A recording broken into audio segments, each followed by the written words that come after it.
There have been about 250 claims of apparitions throughout the church from 1928 to 1983.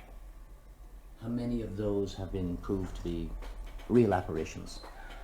Well, none of those that have taken place within that period of time have received positive approval from the church.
See a number of dangers in it myself. I think, first of all, that there's a danger that religion itself will be brought into disrepute. I think there's a danger that religion itself, genuine religion, will be ridiculed.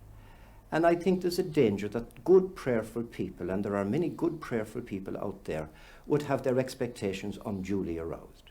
And I think there's a danger, thirdly, that vulnerable people, fragile people, people who are particularly susceptible to suggestion, might be emotionally or psychologically disturbed. And I think there's a danger, and this is an important one for me anyway, I think there's a danger that with all this movement, we tend to turn Mary into a marionette.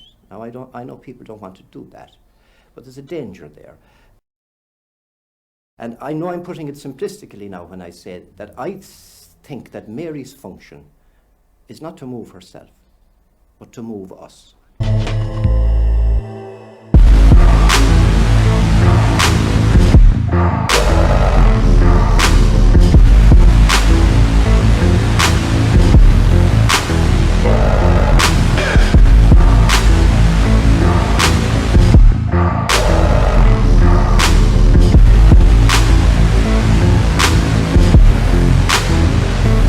Impressionable and open to suggestion, and that the imagination can very easily play tricks. Did you see any of the statues moving? Oh, I didn't.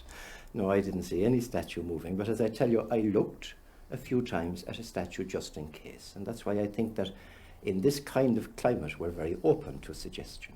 A statue of the Virgin Mary in Fresno appears to be weeping. The family who owns that figure calls it a miracle and says it's actually been happening for a while.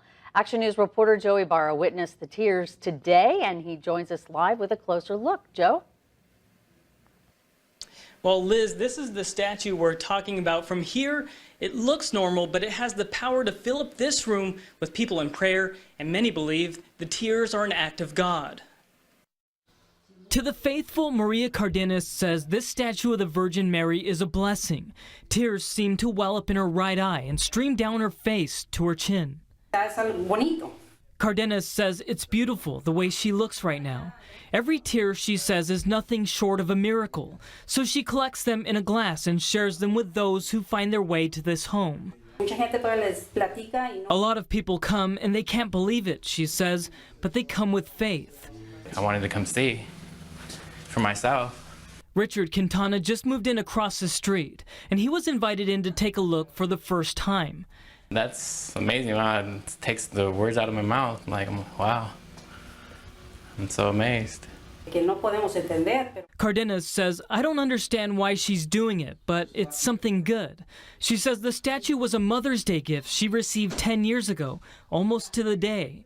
But it didn't start weeping, she says, until a year and a half ago, when her cousin Jessie Lopez was murdered. Sometimes she doesn't cry for weeks or months, Cardenas says, but when she starts, she will cry again.